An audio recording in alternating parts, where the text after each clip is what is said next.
Chapter 52, The Emancipation of Dissonance. We're going to talk about Schoenberg and musical expression.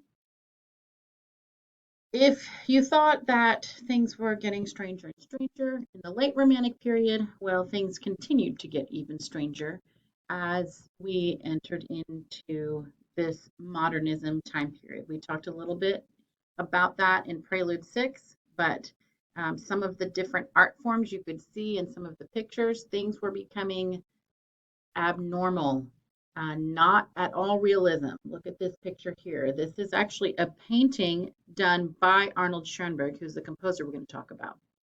But you can see things are not traditional at all at this time period. One phrase that became popular, and I talked about this a little bit before, but the emancipation of dissonance, or the freeing of dissonance from its connection to consonants. So I had mentioned this before, but normally dissonance serves as a contrast to that final consonant sound, that final cadence. And so it's usually considered relative to what it is the predecessor of. So what follows it is the consonant chords, the sounds of peace and calm, something that's resolved. And so this time period brought with it the idea of, and Schoenberg brought this mainly, the idea that you don't have to have consonants after dissonance. You can have dissonance, which means music can sound unresolved all the time and it be okay. Well, that makes some people a little edgy, but other people really liked the absence of those rules. So Arnold Schoenberg, here's a picture of him, was born in 1874, died in 1951.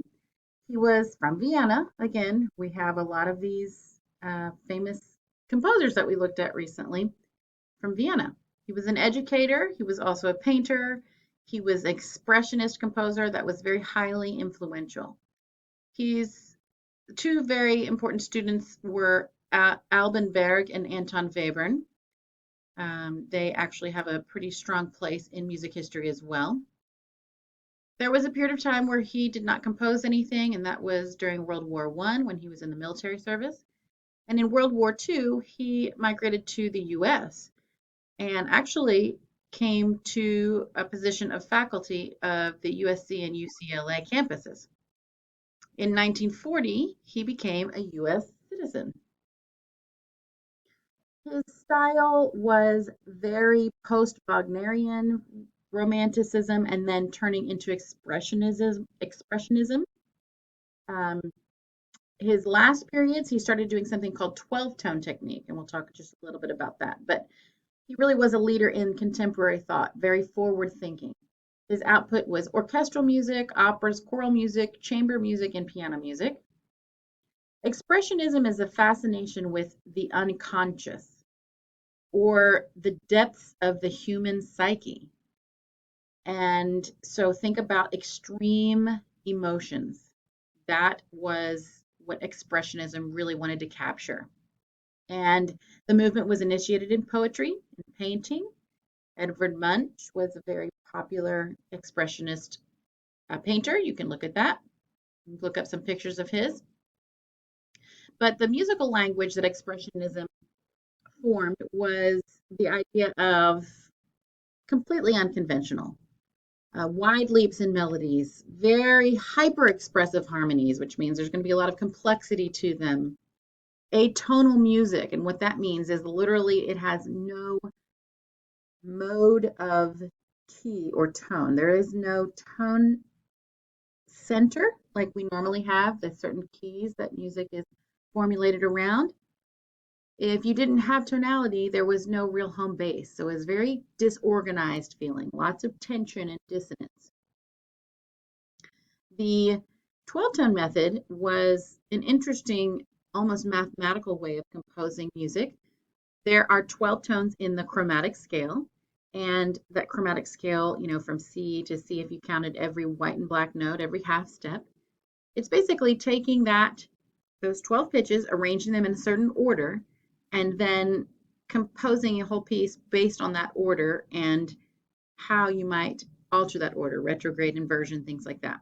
So it's a very scientific, non-emotional way to compose music, but it became very popular among certain composers. They were intrigued at the possibility. It was almost like a puzzle for them. The piece that you're going to listen to comes from Pierrot Lunaire, which means Moonstruck Pierrot, or Pierrot is the name of a clown.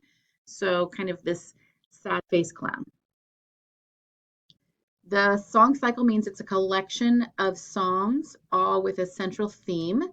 And this was a group of poems that was written by Albert Gerard.